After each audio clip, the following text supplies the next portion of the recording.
গ্রুপে কি স্ক্রিনশট পাঠাবো? না, দরকার নেই, সবার কাছে আছে তো। আচ্ছা, তোর কি বক্তব্য ছিল সেটা বল। যখন জানছিস 1 ঘন্টা পরেই মিটে আসবো, তখন আবার মেসেজ করে জিজ্ঞাসা করছিস। বল, ওইটা তোরা ওয়েবসাইটে দেখতে পাস না? ডেটগুলো আমি পরীক্ষাটায় নেই অ্যাকচুয়ালি। তুই কলেজে যাসবি তো এর মধ্যে নাকি? ওই মোটামুটি বোধহয় 20, 21, 24 এরকম একটা শুনেছিলাম। এবার তোর কবে পড়বে সেটা অ্যালটমেন্ট কিছু আসেনি, আসলে আমরা শেয়ার করে দেবো, ঠিক আছে? ঠিক আছে মা। ও না না, তোর তো পড়বে হচ্ছে পার্ট সিস্টেম, সিবিসিএস এর ব্যাকলগে পড়বে। তুই একটু ওয়েবসাইটে দেখবি। আচ্ছা, 20 থেকে 5 এর মধ্যে হবে। তুই একটু ওয়েবসাইটে গিয়ে একটু ডেটগুলো দেখে নিবি। ঠিক আছে মা। ঠিক আছে, সেন্টারটা আমাদের কাছে আসবে হয়তো, কিন্তু ব্যাকলগটা খুব একটা বোঝা যায় না। মানে তুই ওয়েবসাইট দেখবি 20 তারিখের মধ্যে, মানে না হলে 15-16 নাগাদ একবার যোগাযোগ করবি। আর কলেজ খোলা আছে 18-তে তো, 17-18 এগুলো সবই খোলা আছে। তুই 17-18-তে একবার ডিপার্টমেন্টে চলে আসবি বা অফিসে যাবি, বেস্ট অপশন। অফিসে গিয়ে দেখে নিতে পারিস যে তোর কবে পড়েছে, বা ডিপার্টমেন্টে আসলেও তখন আমরা দেখে দেবো। ঠিক আছে। ঠিক আছে, কারণ ব্যাকলগটা কিভাবে আসবে আমি জানি না ঠিক।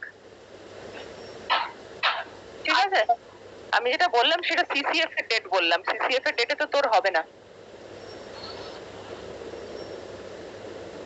আর বাকি সবাইকেও বলছি সেটা, যে তোরা কিন্তু একটু ডিপার্টমেন্টে এসে কথা বলবি, হ্যাঁ? কারণ ধর মানে তোরা সিনিয়র ব্যাচ বলেই বলছি কথাটা। মানে কি বলতো, মানে রাত্রিবেলা 12টা নেই, 2টো 2:30 রাত্রিবেলা, ভোর 4টে, এইরকম আননোন নাম্বারে মেসেজে, ফোন, হোয়াটসঅ্যাপ ভর্তি হয়ে যাচ্ছে। এবং সেখানে যে জাতীয় প্রশ্ন, সেগুলো কোনোটাই আর্জেন্ট বলে মনে হচ্ছে না, যে ইমিডিয়েট তার জানা দরকার। রাত্রি 2টোর সময় আমরাও কিন্তু কেউ মানে ডিউটিতে নেই। সুতরাং 2টো, 2:30, 12টা, হ্যাঁ, রাত্রি 11:30, ওদিকে ভোর 4টে, মানে এরকম সারাদিন, রোববার দুপুর 2:30, হ্যাঁ, মানে প্রচুর মেসেজ আননোন নম্বরের। এবার আমাদের পক্ষে সত্যি মাথায় নিতে আর পারছি না। হ্যাঁ, মানে আমি অনেক বছর অব্দি ট্রাই করেছি, কিন্তু এখন এই রেটটা এত হাই হয়ে গেছে, ভেরি রিসেন্টলি বলছি। এবং তার মধ্যে এমন প্রশ্নও থাকছে যে ম্যাম আমি কি অনার্স পড়ছি না জেনারেল পড়ছি, সেটা ক্যান্ডিডেট বুঝতে পারছে না। ওয়েবসাইট খুলে বা পোর্টাল খুলে ফর্ম ফিল আপ করতে গেলে কোথায় কোন অপশনটায় ক্লিক করব বলে দিন। এবার এই জাতীয় প্রশ্নের উত্তর সত্যি আমি জানি না। তাই জন্য বলছি, আননোন নাম্বারে মেসেজ আসলে ফলো করে যেটা আগে পেরেছি, এখন আমি পারছি না। তার কারণ এই জাতীয় প্রশ্ন এবং এরকম মিডনাইটে জেগে থেকে আমি এই উত্তরগুলো দিতে পারছি না। সকালবেলা মাথা থেকেও বেরিয়ে যাচ্ছে। আর অন টাইম হলেও ক্লাসে থাকছি, খাতা দেখছি, পরীক্ষার এখন সারা বছর পরীক্ষা। সুতরাং বেস্ট ওয়ে হচ্ছে, কিছু জানতে হলে মানে হয়তো ওয়েট করছিস বা কিছু, সেটা না করে ডিপার্টমেন্টে যাবি। যিনি থাকবেন, যদি আমাকে দরকার হয়, গিয়ে দেখছিস অন্য কোনো ম্যাম আছেন, ওনাকে বললেও তিনি আমার সাথে কন্ট্যাক্ট করে দেবেন। কারণ সবার নম্বর আমাদের ফোনে সেভ করা তোদের সম্ভব নয়, এত স্টুডেন্টের।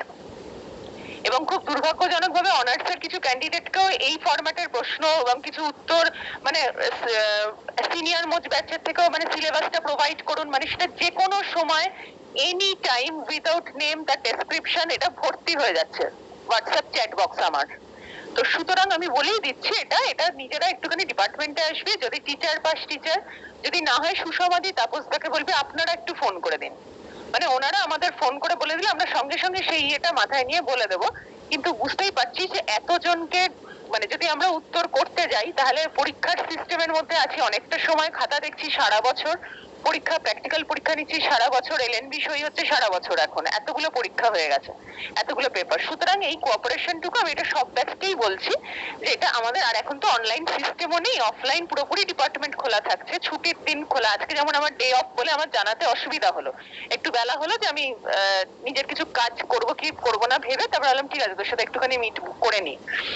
তো সেই জন্য বলছি যে আমরা আমাদের তরফ থেকে চেষ্টা করছি, কিন্তু সেইগুলো একটুখানি মানে একটু কোঅপারেট করার জন্য বলছি। এবং অন্য কেউ বললেও, যারা আজকে মিটে নেই, তাদেরকে একটাই সাজেশন দিস, এখন পুরোপুরি অফলাইন মোড, ডিপার্টমেন্ট খোলা থাকছে। গিয়ে টিচাররা ক্লাসে থাকলে যদি দেখিস স্টাফ রুমে নেই, নন টিচিংদের বলেও অন্তত পক্ষে আমাদের থেকে জেনে নিস। কারণ সত্যি বলছি, সকালবেলা উঠে আমি যখন দেখি 20টা মেসেজ রাত্রিবেলা গোটা রাত জুড়ে এসে রয়েছে, তো সেই আননোন মেসেজ গুলোকে পড়ে আমি তখন কলেজ যাবো রাস্তা দিয়ে, নাকি আমি সেগুলোকে রিপ্লাই করবো, তারপরে মাথা থেকে বেরিয়ে যাচ্ছে। সুতরাং এইটা নেওয়া যাচ্ছে না। হ্যাঁ, তো ডিপার্টমেন্টে আসবি, যিনি থাকবেন তিনি হেল্প করবেন, সেটা আমার বলা রয়েছে। বাকি টিচারদের বা নন টিচিংদেরকেও আমার জানানো আছে। সুতরাং সে অসুবিধাটা হবে না। আচ্ছা, এবারে কারণ পারছি না এইটুকু তো আশা করি তোরা নিজেরাও বুঝতে পারছিস যে আমি সারাদিনের পর ফিরে এসে ধর রাত্রিবেলাটাও তো আমাদেরও একটু রেস্টের দরকার। ঠিক আছে, এবারে এবং সারা রাত জেগেও কেউ থাকে না। সেমেস্টার 5 এর আমি বললাম না যে তোরা যারা গ্রুপে মানে আজকে মিটে আছিস তারাই করছিস বা এই ব্যাচই করছিস, সেটা নয়। এই মেসেজটা দিলাম যে যাতে তোরা ফিউচারে আমাদের সাথে কন্ট্যাক্ট করতে সুবিধা হয়, এটা আমি আমার মানে কথাটাই বললাম। আচ্ছা, এবারে যেটা হচ্ছে সেটা হচ্ছে আমাদের সেমেস্টার 5 এ সিসি 11 আছে। সিসি 11 এ তোদের সাথে আমার যেটা আছে সেটা কিছুই নেই, ঠিক আছে। জিএইচকিউটা ছিল কিন্তু এবার সম্ভবত সিএমএম করাবেন, সুতরাং সিসি 11 এ আমার কিছু নেই। সিসি 12 এর ইউনিট 2 টা আমার রয়েছে, সেখানে হচ্ছে prenatal development, childhood, adolescence, adulthood, এইগুলোর হচ্ছে আমাদের ডেভেলপমেন্টাল ফেজ গুলো হবে। হ্যাঁ, তো এবার বার্থ, ইনফ্যান্সি বা প্রিনেটালের যে স্টেজেস গুলো, তো এবার সেই জায়গাগুলো আমি যেটা বলবো সেটা হচ্ছে যে এগুলো অলমোস্ট আমরা জানি, বা ফিজিক্যাল ডেভেলপমেন্ট মানে হাইট বাড়ছে, ওয়েট বাড়ছে, হ্যাঁ, এই জাতীয় জিনিসগুলোকে আমি ক্লাসে করাবো না। যেটা করব সেটা হচ্ছে এই মেটেরিয়াল তোদেরকে আমি প্রোভাইড করব, তোরা যেটা করবি সেটা হচ্ছে তোরা পড়ে নিয়ে এগুলোকে একটা প্রেজেন্টেশন মতন তোরা দিবি। সেটা পিপিটি প্রেজেন্টেশন করতে পারিস, হ্যাঁ, কিংবা যদি তোরা কি বলে চার্ট পেপারে করতে চাস সেটাও করতে পারিস, বা আগে দাদা দিদিরা কিছু করেছিল সম্ভবত সেগুলো নিয়ে এক্সপ্লেন করতে পারিস। তো যেটাই হোক আমি মেটেরিয়ালটা দিয়ে দেবো যে কোথা থেকে পড়তে হবে, মানে বানাবি জিনিসটা। কারণ হাইট বাড়ছে, ওয়েট বাড়ছে, এগুলো জাস্ট ফ্লো চার্ট ফর্ম করবি, সেখানে ছোট ছোট করে লিখবি। দুটো বই দেখবি আমার ডেভেলপমেন্টের দেওয়াও রয়েছে, ওইখানে সমস্ত জিনিসটাই পাবি। তো এবারে কিভাবে গ্রুপিং করে আমি যেদিন অফলাইনে ক্লাস নেব, কারণ এখন তো টানা পরীক্ষাও চলছে, প্র্যাকটিক্যাল পরীক্ষা চলবে, আমি নেব ক্লাস তার মধ্যেও, তো সেখানে আমি গাইড করে দেবো। আমি এটার জন্য সময় রাখছি, কিন্তু এটা নিজেরা একটু আস্তে আস্তে রেডি করিস, যেহেতু আমি মেটেরিয়াল দিয়ে দিয়েছি। আচ্ছা, ডেভেলপমেন্টের ওই ইউনিট 2 ছাড়া পিসিআরএস এর স্কেলটা আমার আছে, পিসিআরএস স্কেলটাও আমি ক্লাসে করাবো। আজকে আমি অনেকগুলো মেটেরিয়াল প্রোভাইড করেছি অলরেডি, আশা করি তোরা দেখেছিস। আচ্ছা, তারপরে ওখানে দেখবি ডেভেলপমেন্টের দুটো বই রয়েছে। দুটো বইয়ের মধ্যে আমি বোধহয় একটা হারলক দিয়েছি, হারলকটা মোটামুটি পাবি। আর একটা বই দিয়েছি দেখবি ডেভেলপমেন্টাল লাইফ স্প্যান ডেভেলপমেন্ট বলে, ওখানে পুরো তোদের সিলেবাস ওয়াইজ একদম দেওয়া রয়েছে। মানে ওটাকে মাথায় রেখে জাস্ট নিজেরা কিভাবে যে হ্যাজার্ড গুলো কি বা প্রিনেটালে কতদিন কি কি ডেভেলপমেন্ট হচ্ছে ওই জায়গাগুলো বোঝাবার কিছু নেই, কিন্তু আমি চাইছিলাম জাস্ট একটা ডিসকাশন করতে, সেই প্রেজেন্টেশনটা তোরা দে। যদি কারোর পিপিটিতে সুবিধা হয় তাও দিতে পারিস। আচ্ছা, এবারে যেটা পরবর্তী বক্তব্য সেটা হচ্ছে যে আমরা তারপরে যাচ্ছি পজিটিভ সাইকোলজিতে। পজিটিভ সাইকোলজিতে আমার রয়েছে হচ্ছে ওয়ার্ক অ্যান্ড এডুকেশন, যে অ্যাপ্লিকেশন গুলো আর কি, এবং তার সাথে এজিং হেলথ, এই সব জায়গাটাই আমরা মানে যেহেতু প্রায়োরিটাইজড সিলেবাসে থাকছে না, সেই কারণে এটা আশা করা যায় যে থিওরিটা পুরোটাই থাকবে। গতবারে যেটা হয়েছিল সেম 6 এর ক্ষেত্রে যে আমরা প্রায়োরিটাইজড অনুযায়ী কিন্তু করিনি, মানে থিওরি করিনি, প্র্যাকটিক্যালটা হয়েছে, জানিস হয়তো দাদা দিদিদের থেকে। আচ্ছা, তো আমি ইউনিট 4 এ যাচ্ছি। ইউনিট 4 এ আজকে আমরা একটু ওয়ার্কটা করব। এইখানে এবার দেখবি স্নাইডার লোপেজের একটা বই আমি দিয়েছি পজিটিভ সাইকোলজির, সেই বইটা খোল, ওইখানে দেখ এই জিনিসগুলো পরপর পরপর দেওয়া রয়েছে, ওয়ার্ক, এডুকেশন, এগুলো। সেখানে বইটার 407 পেজ, চ্যাপ্টার নাম্বার 17 একটু যা।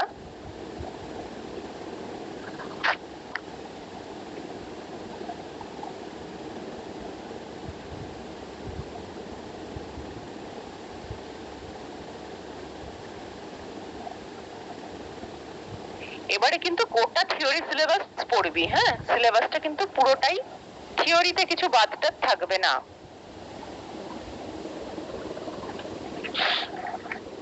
আর তোরা এখানে পড়ছিস হচ্ছে পজিটিভ পড়ছিস আর হেলথ পড়ছিস মোস্ট প্রবাবলি।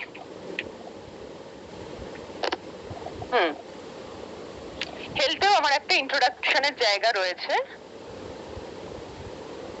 সবকিছুরই পিপিটি অ্যাভেলেবেল, আমি পিপিটিও শেয়ার করে দেবো আমরা,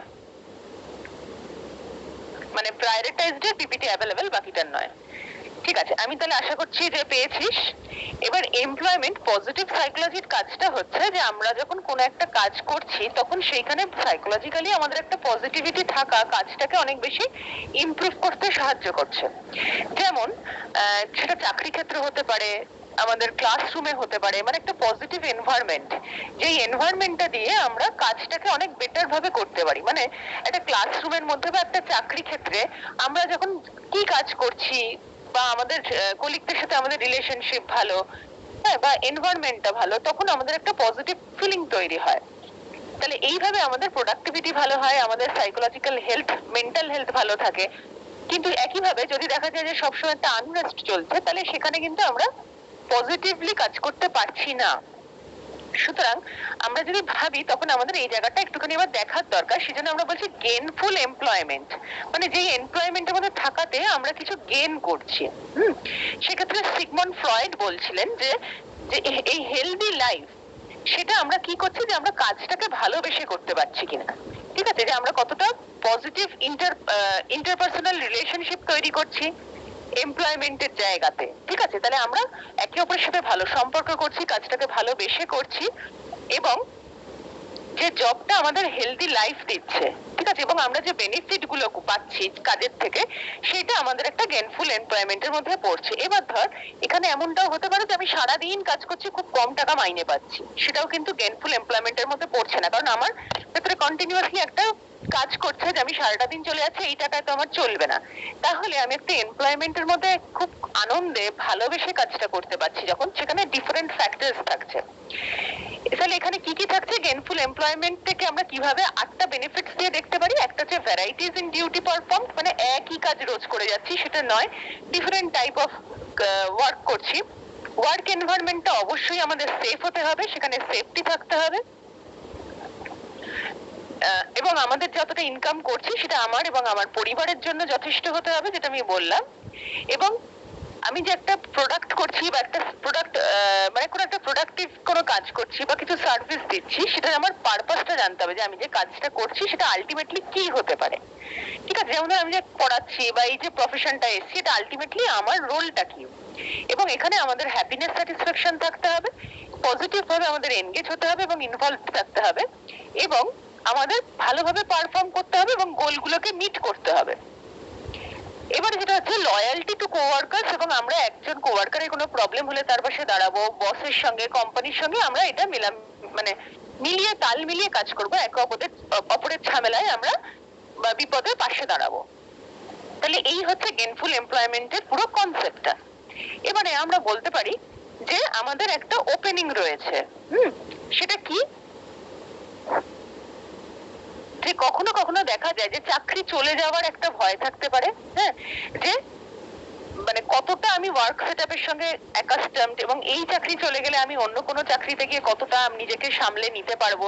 তাহলে এই জাতীয় ভয় যদি না থাকে, তাহলে আমরা সেই কাজের মধ্যে হ্যাপিলি ইনভলভ হতে পারবো। এবার গেইনফুল এমপ্লয়মেন্টের মধ্যে আমরা দেখি হ্যাপিনেস, স্যাটিসফ্যাকশন এন্ড বিয়ন্ড। তার মানে এখানে আমরা কি কি পাচ্ছি, যেটা আমরা 8টা বেনিফিট দেখেছিলাম গেইনফুল এমপ্লয়মেন্টে, সেখানে আমরা প্লেস করছি হ্যাপিনেস এবং স্যাটিসফ্যাকশনকে সেন্টার হিসেবে একটা কি রোল। মানে আমি যে সারাদিন কাজটা করছি সেখানে আমার কোথাও হ্যাপিনেস, কোথাও স্যাটিসফ্যাকশন আসছে, এবং এখানে যে আমরা কাজটা করছি ওয়েলবিং ইজ নট সারপ্রাইজড। তার মানে when you think of the number of benefits it offers, তার মানে কি কি বেনিফিট আমরা পেতে পারি সেখান থেকে, সেখানে আমার নিজের আইডেন্টিটি থাকছে কিনা, আমার social interaction, social support, purpose, time fill, engagement, মানে সমস্ত কিছুর কতটা আমি সুযোগ পাচ্ছি, সাথে ইনকাম। তার মানে আমার কাজের জায়গাটাতে, যেটা আমরা 8টা ফ্যাক্টর বলেছিলাম, এইগুলো গেইনফুল এমপ্লয়মেন্টে এই জায়গাটা খুব ভালো করে পড়বি। আমরা এই প্রশ্নটা খুব আসে যে 8টা গেইনফুল এমপ্লয়মেন্টে কি কি বেনিফিটস রয়েছে। যেমন এখানে আরেকবার আমি বলে দিচ্ছি, দেখ একটা টেবিল করে, মানে একটা চার্ট মতো করে দেওয়া রয়েছে। ভ্যারাইটিজ ইন ডিউটিস পারফর্ম, মানে আমরা কি কি ভ্যারাইটি ডিউটি করছি সেটা ক্লিয়ার থাকতে হবে, ওয়ার্ক এনভায়রনমেন্ট সেফ হতে হবে, ইনকামটা সাফিসিয়েন্ট হতে হবে, আমাকে পারপাসটা জানতে হবে আমি কেন করছি, হ্যাপি থাকতে হবে, স্যাটিসফাইড হতে হবে, এনগেজমেন্ট এন্ড ইনভলভমেন্ট, দুটো কিন্তু আলাদা শব্দ, আমি আসছি পরে বোঝাতে, সেটা থাকতে হবে, এবং আমরা ওয়েল এবং মিটিং, মানে পারফর্মিং ওয়েল, যাতে কাজটা আমি ভালো করছি এই সেন্সটা আমাদের মধ্যে তৈরি হতে হবে, এবং আমাদের গোল মিট করতে হবে। এছাড়া আর কি, আমাদের কোওয়ার্কার এবং কোম্পানির সঙ্গে ভালো লয়াল রিলেশনশিপ রাখতে হবে। এবারে আমরা বলতে পারি যে যদি আমি কাজের জায়গাটাতে খুব বেশি সুখী থাকি, হ্যাপি থাকি, তখন সেটা আমাকে স্যাটিসফ্যাকশন দেবে। এটা স্বাভাবিকভাবে আমরা বলতে পারি যেখানে একটা কোরিলেশনশিপ রয়েছে, যে আমাদের ওভারঅল স্যাটিসফ্যাকশনের সঙ্গে যে আমরা কতটা হ্যাপি থাকছি সেটা, মানে আমি কাজটা করছি ঠিকঠাক হচ্ছে এবং তার সঙ্গে এটা একটার সাথে আরেকটা যুক্ত, মানে আমি কাজটা ঠিকভাবে করতে পারছি না, হ্যাঁ, বা স্যাটিসফাইড লেভেলে যাচ্ছে না, তখন কিন্তু আমরা হ্যাপি হতে পারছিও না। এবারে যদি আমরা দেখি যে আমাদের এই হ্যাপিনেস, স্যাটিসফ্যাকশন, এই গেইনফুল এমপ্লয়মেন্টের ক্ষেত্রে কি রোল প্লে করে, তখন আমরা এই জায়গাটা খুব ভালো করে পড়বি ইন্টারনালের জন্য, খুব সহজে প্রশ্ন দেওয়া সম্ভব হয় এখান থেকে। হ্যাঁ, আচ্ছা, তাহলে রেসিপ্রোকাল রিলেশনশিপটা রয়েছে একজনের সঙ্গে অন্যান্য ডিফারেন্ট ফ্যাক্টরস যেগুলো মিলে মিশে আমাদের গেইনফুল এমপ্লয়মেন্ট দিচ্ছে। তাহলে একটা কাজের ক্ষেত্রে আমরা পারফর্ম করব ভালোভাবে, আমরা স্যাটিসফাইড হব, সেইখান থেকে কিন্তু আমাদের বেটার পারফরমেন্সের ভবিষ্যতের জায়গাটাও কিন্তু এগিয়ে থাকে।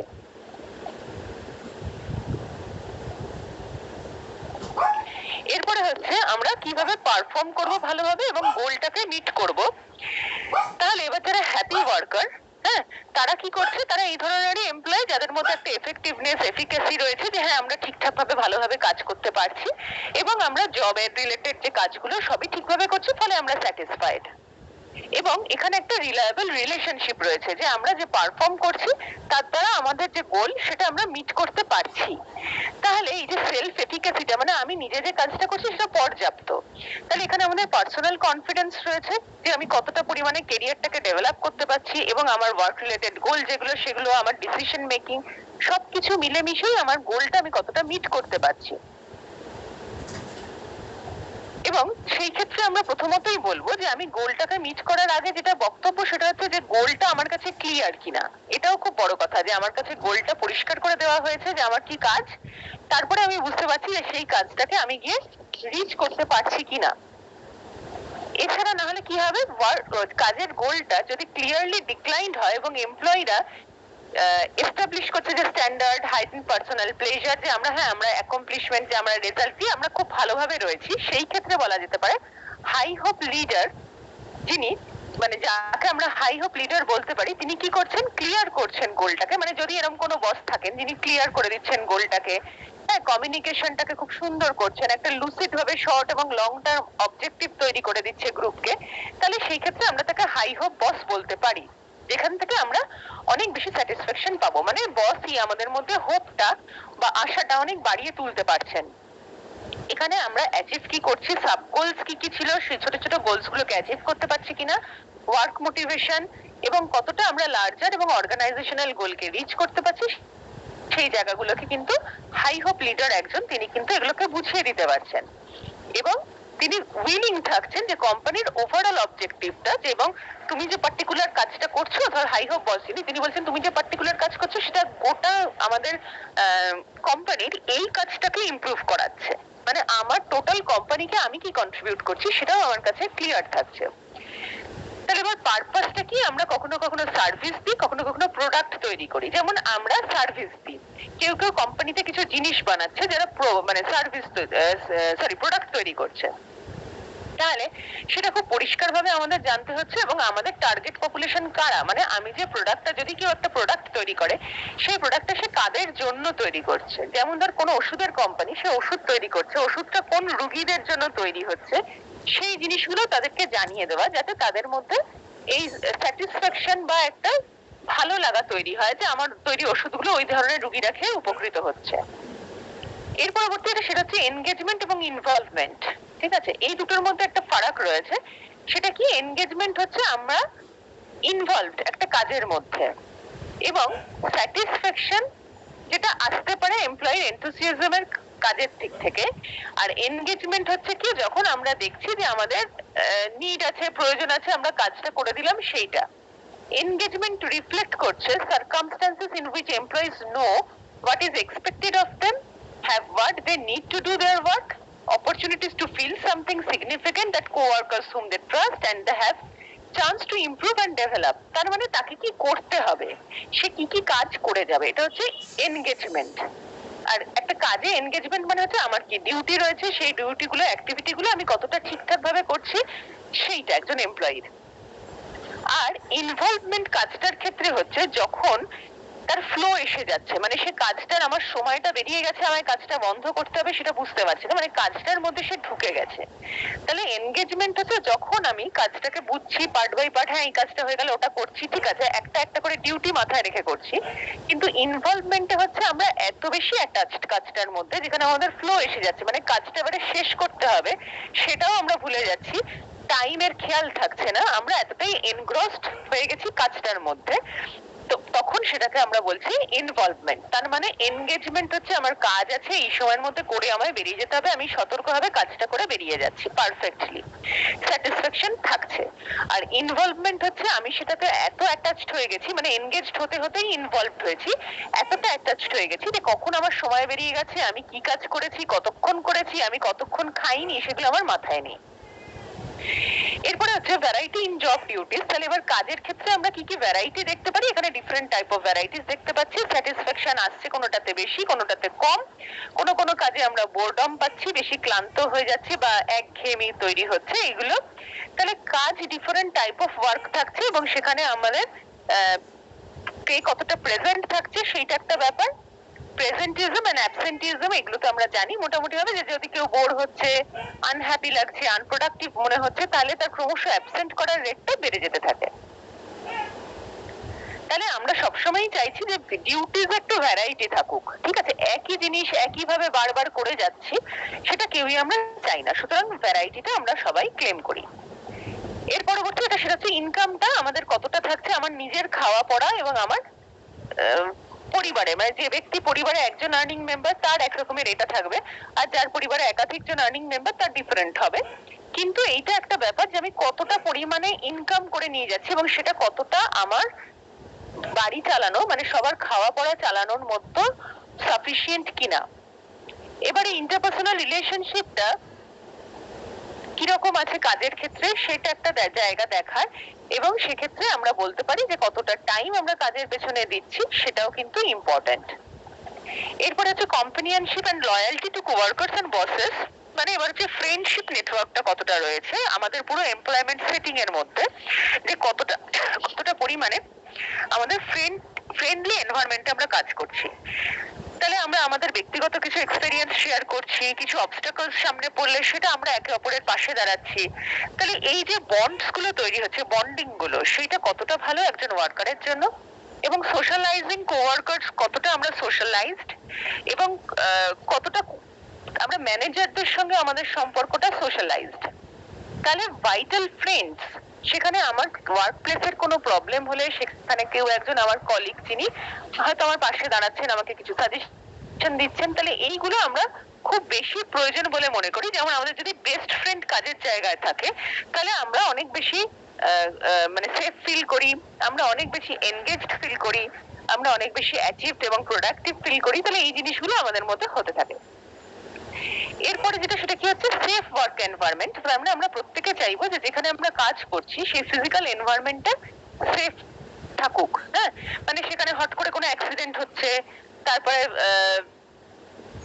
তারপরে ধর মানে কি বলবো, মানে ভেঙে পড়ছে কোনো জায়গা, মানে এই জাতীয় কিছু না হোক, মানে আমরা যেন সেফলি, বা কেউ বাইরের লোক ঢুকে এলো হাট করে, হ্যাঁ, মানে এইগুলো না হয়ে আমরা একটা মিনিমাম সিকিউরড একটা জায়গার মধ্যে কাজ করতে চাই। তাহলে সেই সিকিউরিটি আমরা পাওয়ার জন্য ক্লেম করব। এরপরে হচ্ছে যে আমরা কিভাবে বলবো যে আমাদের এমপ্লয়মেন্টের জায়গাটা আমরা গেইনফুল এমপ্লয়মেন্টে রয়েছি। হ্যাঁ, তাহলে এখানে আমাদের কি কোনো সত্যি ইনস্ট্রুমেন্ট রয়েছে যেটা থেকে আমরা বুঝতে পারবো কনসেন্ট্রেট করে যে আমাদের গেইনফুল এমপ্লয়মেন্টের মধ্যে আমি আছি কি নেই। এবার সেক্ষেত্রে আমাদের প্রথম যেটা ভাবতে হবে সেটা হচ্ছে যে আমরা যে কাজে রয়েছি সেই কাজটাকে খুব ভালো করে আমাদের বুঝতে হবে, হ্যাঁ, এবং ইম্পর্টেন্ট হচ্ছে যে আমার কাজের সেটিংটা কেমন সেটা একজন মানুষ রেট করতে পারে। যেমন আমরা রেটিং স্কেল করেছি, তোরা করেছিস লাইকার্ট বা এই ধরনের অ্যাটিটিউডে, সেরকম রেটিং স্কেল দিয়ে কিন্তু একজন মানুষ বোঝাতে পারে যে সে কতটা পরিমাণে তার গেইনফুল এমপ্লয়মেন্টটাকে সে পাচ্ছে বা পাচ্ছে না। এখানে একটা স্কেলের এক্সাম্পলও দেওয়া রয়েছে, সেই জায়গাগুলো ইন্টারেস্টেড হলে পড়িস, নাহলে মোটামুটি কনসেপ্টটা রাখবি যেখানে একটা এরকম অ্যাটিটিউড স্কেল ফরমেশনের মতন একটা স্কেল পয়েন্ট দিয়ে আমরা কিন্তু বলতে পারি যে স্কেলটা দেখিয়ে যে একজন কতটা গেইনফুল এমপ্লয়মেন্টের মধ্যে রয়েছে। এরপরে যেটা সেটা হচ্ছে আমরা একজন গুড বস, মানে একজন বস যাকে আমরা বস হিসেবে দেখছি, মানে যিনি মালিক হোক বা বস হোক বা যেমন আমাদের ধর প্রিন্সিপাল, এইরকম মানে যারা মাথা আর কি অর্গানাইজেশনের, তাহলে তাদেরকে আমরা কিভাবে পাচ্ছি, তাহলে এটা একটা খুব ইম্পর্টেন্ট রিসোর্স যে তিনি কতটা হেল্পফুল এবং এমপ্লয়ীদের জন্য, এবং কতটা তিনি প্রোডাক্টিভ, এবং তিনি জব এক্সপিরিয়েন্সে কতটা স্যাটিসফ্যাকশন দিতে পারছেন। এই ক্ষেত্রে সুপারভাইজার যারা প্রোভাইড করছে জব ডেফিনেশনস গুলোকে, মানে আমাদের প্রত্যেকের সুপারভাইজার থাকছে যারা বলে দিচ্ছে কি কাজ করতে হবে, আমাদের কি ডিউটি, এবং তারা আমাদেরকে বিভিন্ন সময় সাপোর্ট করছে জব স্যাটিসফ্যাকশন প্রোডাকশনের জায়গাতে। তাহলে এবার সেইখানেই কিন্তু তারাই কিন্তু ফোকাস করছে যে এমপ্লয়ি স্ট্রেংথ কিরকম লাগবে এবং কিভাবে কমিউনিকেট করবে সে কোম্পানি গোলস গুলোকে, এবং তাদের ডিফারেন্ট টাইপের ফিডব্যাক, যে তারা কাজ করতে গিয়ে তারা পজিটিভ এক্সপেরিয়েন্সের কি ফিডব্যাক পাচ্ছে। এবার হাই হোপ বস, সেটা আমরা আগেও বলেছিলাম, তিনি এনজয় করছেন সোশ্যাল ইন্টারাকশন উইথ এমপ্লয়িজ, মানে তিনি এমপ্লয়ীদের সঙ্গে, এমনটা নয় যে আমি বস বলে আমি আলাদা রয়ে গেলাম, সেটা নয়, তিনি ফিল্ডে নেবে, মানে এমপ্লয়ীরা কি ধরনের তার বক্তব্য পেশ করছে এবং তারা তাদের দিক থেকে তারা কি ফিডব্যাক দিচ্ছে, কি ভালো খারাপ কি বুঝছে, সমস্ত জিনিসটাই তাদের থেকে নেওয়া, এবং তারা অ্যাক্টিভ ইন্টারেস্ট নিচ্ছে যে কিভাবে এমপ্লয়ীরা কাজ করছে, তারা কাজ করছে মানে কতটা পরিমাণে তারা অর্গানাইজেশনের ভেতরে এবং কতটা বাইরে কাজ করছে, এবং সেখানে তাদেরকে অথেন্টিক ভাবে ইন্টারাকশন তাদের এমপ্লয়ীদের মধ্যে, এই সমস্ত দিকগুলোকে ঠিকঠাক ভাবে পরিচালনা করা হচ্ছে গুড বসের কাজ। এবং ইন্ডিভিজুয়াল কিভাবে তার চিন্তা ভাবনা করছে, এমনটা হতে পারে তার মাথায় খুব ভালো কোনো আইডিয়া এসছে, সেটাকে ওয়েলকাম করা, তার ভ্যালুজ মরাল পার্সপেক্টিভকে সাপোর্ট করা, তার নলেজ, তার স্ট্রেংথ, তার অ্যাওয়ারনেস, এই সমস্ত জায়গাগুলো তার কনফিডেন্টলি তাকে হোপফুল, অপটিমিস্ট, রেজিলিয়েন্স, এই সমস্ত ক্যারেক্টারিস্টিক্স এর মধ্যে দিয়ে দেখা। এবার আমরা যাকে অথেন্টিক বস বলছি, তিনি কিন্তু একটা বিশ্বাসের একটা এনভায়রনমেন্ট তৈরি করবেন, যে প্রত্যেকে একে অপরের কথাবার্তা বা সমস্ত কিছু তারা বিশ্বাস স্থাপন করবে, কিছু পজিটিভ ইমোশন থাকবে, এবং এখানে কিছু এনগেজমেন্ট এবং মোটিভেশন থাকবে তাদের কাজের ক্ষেত্রে, কিছু পার্সোনাল ভ্যালুস থাকছে, কনভিকশনস থাকছে। Employees respect and trust them, যাতে প্রত্যেকটা ইন্টারাকশন এমন হবে যাতে এমপ্লয়িরাও তাকে রেসপেক্ট করে, তাকে বিশ্বাস করে, ভরসা করে, এরকম। এবং সেই ক্ষেত্রে আমরা দেখছি প্রত্যেকের যার যেরকম ডাইভার্সিটি রয়েছে এমপ্লয়ীদের, সেই অ্যাকর্ডিং টু ডাইভার্সিটি তাদেরকে কাজ দেওয়া, তাদের ট্যালেন্ট এবং তাদের স্ট্রেংথটাকে আইডেন্টিফাই করে সেই অনুযায়ী অনেস্টলি এমপ্লয়ীদেরকে রাখা, এবং তাকে নিজেকে মডেল বিহেভিয়ার, মানে মডেল হিসেবে দেখানো, যাতে তার বিহেভিয়ারটা এবং অথেন্টিসিটি অফ ওয়ার্কটা এমপ্লয়ীদের মধ্যে এবং সম্পূর্ণ সমস্ত অর্গানাইজেশনের মধ্যে সেইটা চলতে থাকে, এবং এমপ্লয়ীরা সবাই মিলে একটা টিম ওয়ার্ক হচ্ছে এটাও যেন সে বুঝতে পারে। এছাড়া কি হচ্ছে, ক্লিয়ার গোল, যে কি গোল আছে সেটা বোঝাচ্ছে, এনকারেজ করছে, এবং গেইনফুল এমপ্লয়মেন্টের ভ্যারাইটি গুলো সমস্ত তিনি দেখাচ্ছেন। এবার আমরা বেস্ট বসের কতগুলো ক্যারেক্টারিস্টিক্স, মানে 10টা ক্যারেক্টারিস্টিক্স বলা রয়েছে, যেমন তাদের ক্ষেত্রে আমরা দেখবো তারা গোলটাকে ক্লিয়ার করবে, হ্যাঁ, জব ডিউটিসটাকে পরিষ্কার করে বলে দেবে, তাহলে তারা জাস্ট ফ্রেন্ডস টু এমপ্লয়িজ হবে না, but can deliver corrective feedback, মানে শুধুমাত্র যেটা রাখতে সেটা নয়, কি কারেকশন দরকার সেইটা করে তাদেরকে ফিডব্যাক দেওয়া। জেনুইন অথেন্টিক হতে হবে তাদের ইন্টারাকশন উইথ এভরিওয়ান, হ্যাঁ, মানে কোনো সেখানে গ্রুপিজম চলবে না। They are ethical and demonstrate moral values in their interactions with people, ethically এবং মরালি তাদের ভ্যালুগুলো থাকবে, অনেস্ট মডেল ইন্টিগ্রিটি থাকছে, employee talents and strength and build on them, trust workers and facilitate their employees, encourage diverse and can take feedback about themselves, মানে প্রত্যেকে যে diverse চিন্তা ভাবনাগুলো সেগুলোকে ওয়েলকাম করা, সেগুলোকে অ্যালাউ করা। They set high but reasonable standard for employees and for themselves, তার মানে একটা রিজনেবল স্ট্যান্ডার্ড মেনটেন করা। তাহলে এখানে দেখছি আমরা যে degree to which the employees seem to agree that they are important to employees, তার মানে যে একটা কোয়ালিটি যেখানে এমপ্লয়িরাও বুঝতে পারছে যে আমার কিন্তু কাজটা বা আমার ভূমিকাটা গুরুত্বপূর্ণ আমার কোম্পানির জন্য, এটা সুপিরিয়র থেকে বোঝানো হচ্ছে, এবং সেই ক্ষেত্রে কিন্তু প্রোডাক্টিভিটি বাড়ছে এবং হ্যাপিনেস এন্ড ওয়ার্কটা বেড়ে যাচ্ছে, যে কারণে আমরা দেখছি এনগেজমেন্টের সঙ্গে সঙ্গে ইনভলভমেন্ট বাড়ছে, প্রোডাক্টিভিটি বাড়ছে, স্যাটিসফ্যাকশন বাড়ছে। তাহলে এই ক্ষেত্রে আমরা দেখছি পজিটিভ আউটকাম পেতে গেলে বস কিন্তু একটা ক্রুশিয়াল রোল প্লে করেন।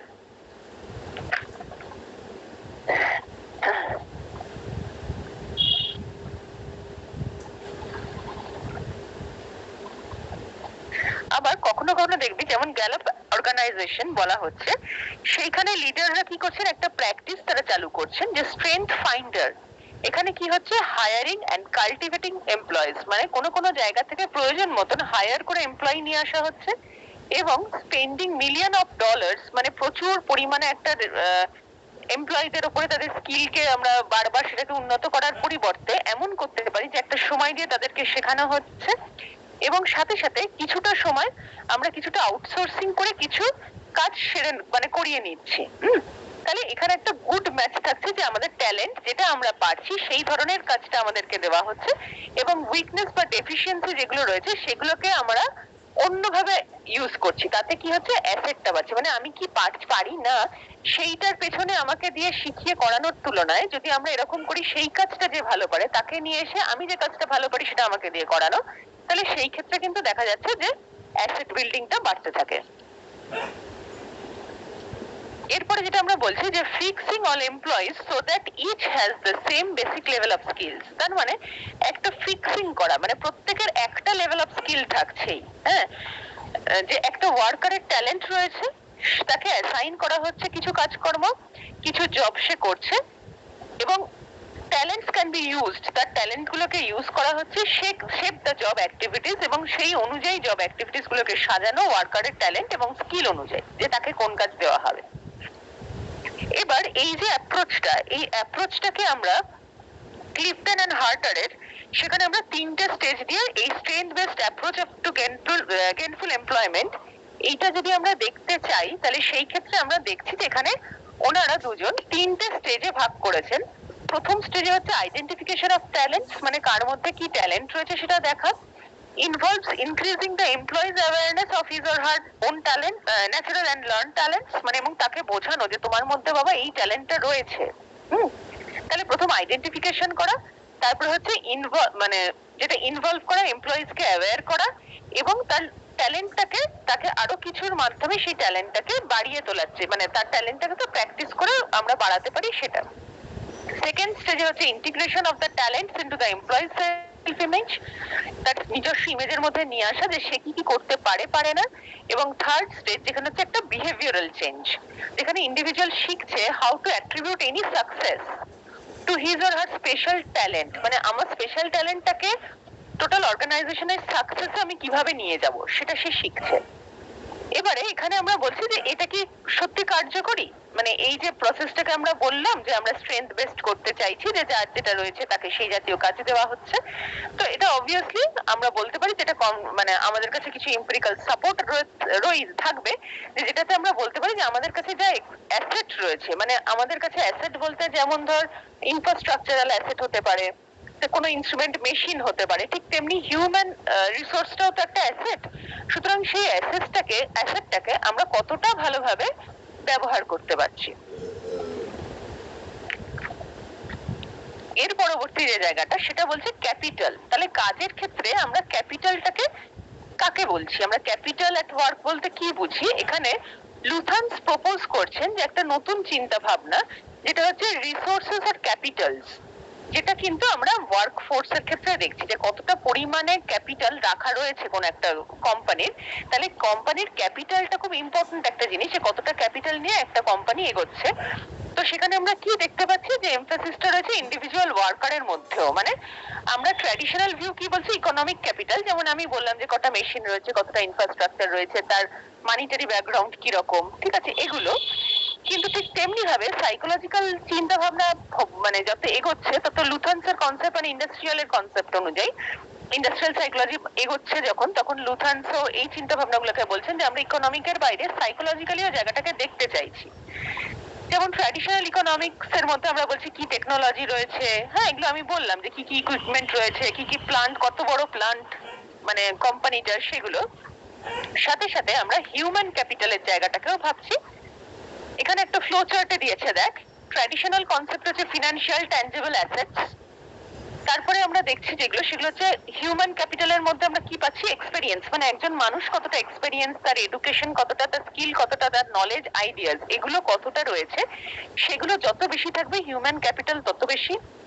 এর পরবর্তী হচ্ছে সোশ্যাল ক্যাপিটাল, সেখানে রিলেশনশিপ, নেটওয়ার্ক, ফ্রেন্ডস, এই জায়গাগুলো যতটা এনরিচড হবে তত সোশ্যাল ক্যাপিটাল বেশি সেই অর্গানাইজেশনে। নেক্সট হচ্ছে পজিটিভ সাইকোলজিক্যাল ক্যাপিটাল, এখানে কনফিডেন্স, হোপ, অপটিমিজম, রেজিলিয়েন্সি, এগুলো পজিটিভের আরো ডিটেল পড়বি তোরা, অন্যান্য ম্যাডামরাও পড়াবেন, তখন এই টোটাল বিষয়গুলো বুঝতে পারবি। যেমন এইটুকু বুঝতেই পারছি যে কনফিডেন্স, হোপ বা আমরা অপটিমিস্ট, হ্যাঁ মানে আমরা পজিটিভ চিন্তা ভাবনার মধ্যে আমাদের পজিটিভিটি আসছে কাজের ক্ষেত্রে, তো সেটা আমাদের পজিটিভ সাইকোলজিক্যাল ক্যাপিটালের মধ্যে পড়ে। বা ধর আমরা ডাইভার্সিটিকে কতটা সহ্য করতে পারছি, হ্যাঁ, তো এই জিনিসগুলো সমস্তগুলোই আমাদের সাইকোলজিক্যাল পজিটিভ ওয়েলবিং এ কাজ করছে। তার মানে আমরা যখন এগোচ্ছে, সোসাইটি এগিয়ে এসছে, এখন যদি আমি বলছি যে আমি cultural diversity, gender diversity, religious diversity এগুলো মানছি না, তার মানে কি হচ্ছে, সেক্ষেত্রে আমরা বেশ কিছু জায়গা থেকে কিছু শেখার অপশনটাকে ব্লক করে দিচ্ছি। তাহলে আমরা যে বিভিন্ন যত বেশি ডাইভার্সিটি থাকবে তত আমরা কিন্তু ভ্যারাইটি পাবো এবং আমরা শিখতে পারবো। তাহলে এই পজিটিভ আউটকাম গুলো এটাই। এবং আমরা বান্দুরাজের সোশ্যাল লার্নিং থিওরিজ এর মধ্যেও দেখেছি যে আমরা দেখে শিখি অনেক কিছুই জীবনে। সুতরাং এখানে যত বেশি ডাইভার্সিটি থাকবে, যত বেশি মানে মিশ্রণ হবে, তত ভালোভাবে আমরা কিন্তু প্রত্যেকের ট্যালেন্ট গুলোকে ইউজ করতে পারবো। এবার সাইকোলজিক্যাল ক্যাপিটাল বলতে আমরা কি বলছি, যে যেখানে আমরা বেনিফিটেড হচ্ছি ডিফারেন্ট এরিয়াজ, যেমন আমরা হোপফুলি থিঙ্ক করতে শিখছি। যেমন দেখ, এখানে পজিটিভ সাইকোলজিক্যাল ক্যাপিটালের মধ্যে আমাদের যেটা বলা হচ্ছে এফিকাসি বা কনফিডেন্স, সেটা কি হচ্ছে, একজন কাজটা যখন করছে সে রিসোর্স পারসন, তিনি কিন্তু স্পেসিফিক আউটকামটা তিনি কনফিডেন্টলি করছেন, মানে এটা হচ্ছে পজিটিভিটি। মানে পজিটিভ সাইকোলজি বলতে গেলে আমরা যেটা দেখি সেটা হচ্ছে পজিটিভিটি আমাদের মধ্যে কতটা থাকছে, হ্যাঁ মানে আমরা একটা কাজকে কতটা পজিটিভ, কতটা অর্থ বুঝি, সাইকোলজি পড়েছি সেমিস্টার 4 অব্দি, মানে আমরা একটা কাজ করতেই পারি, কিন্তু এনভায়রনমেন্টটা কতটা ভালো করে করতে পারি, বা আমরা কতটা সেখান থেকে ভালো লাগাটাকে পেতে পারি। একটা কাজ করা আর একটা কাজকে ভালোবেসে একটা ভালো এনভায়রনমেন্ট তৈরি করে করার মধ্যে একটা ফারাক আছে। তাহলে সেই জায়গাটাকে আমরা এফিকাসি কনফিডেন্সের মধ্যে বলছি, যে আমরা কনফিডেন্টলি এবং আমাদের যোগ্যতা দেখিয়ে করছি। নেক্সট হচ্ছে হোপ, এখানে আমরা থাকছি যে আমাদের একজনের যে আশা রয়েছে যে আমি কাজটা এইভাবে করতে পারবো, সেই হোপটা একটা পজিটিভ জিনিস, মানে এখানে আমরা ডিপ্রেসড, আমাদের দ্বারা হবে না, এই জিনিসটা থাকছে না। অপটিমিজম মানে আমাদের একটা মানে কি বলবো, একটা মানে একটা যেটা প্রত্যেকে চাইছি, আমরা একটা কাম্য একটা জায়গায় রিচ করতে চাইছি। আর রেজিলিয়েন্সি, এবং এখানে হচ্ছে কি capacity to bounce back from adversity, মানে কোনো খারাপ, কোনো ফেলিয়ার, এইসব জিনিস থেকে আবার পজিটিভে ফিরে আসা, এই ক্ষমতাটা আমাদের মধ্যে থাকছে। এই সবটাকে আমরা একত্রিত করে পজিটিভ সাইকোলজিক্যাল ক্যাপিটাল তৈরি করছি, যেটা ইউনিক, এটা measurable, developable and impactful on performance. ঠিক আছে, তাহলে এইভাবে আমরা পেতে পারি। তাহলে এখানে আমরা যেটা পাচ্ছি সেটা হচ্ছে যে হোপ যে জিনিসটা, স্নাইডার এবং তার কলিগরা বলছেন যে এখানে ক্লিয়ারলি আমরা গোলকে ডিফাইন করছি।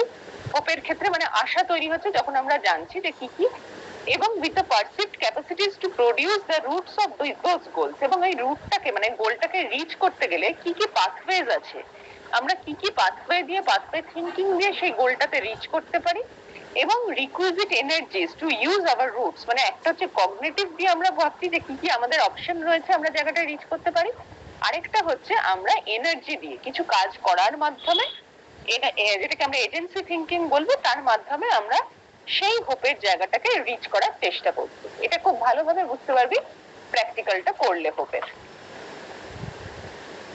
আচ্ছা, এবার হচ্ছে কিছু হাই হোপ কোম্পানি আমরা দেখতে পাচ্ছি। হাই হোপ কোম্পানির গুলোর মধ্যে আমরা যেটা দেখি সেখানে নানা রকম ক্যারেক্টারিস্টিক্স রয়েছে, যেমন ম্যানেজমেন্ট বা কেউই কিন্তু ফিয়ার্ড নয়, কেউ কাউকে ভয় পাচ্ছে না। Playing field were everyone had an equal chance to succeed, মানে প্রত্যেকে যেই ভালো কাজ করবে সেই সাকসেসফুল হবে, এই সুযোগ তারা পাচ্ছে। তাহলে অ্যাডভান্সমেন্ট এবং benefits were link to effort expended, তার মানে সে কিছু বেনিফিট পাবে, সে কিছু অ্যাডভান্স পাবে যে বেশি এফোর্ট দেবে।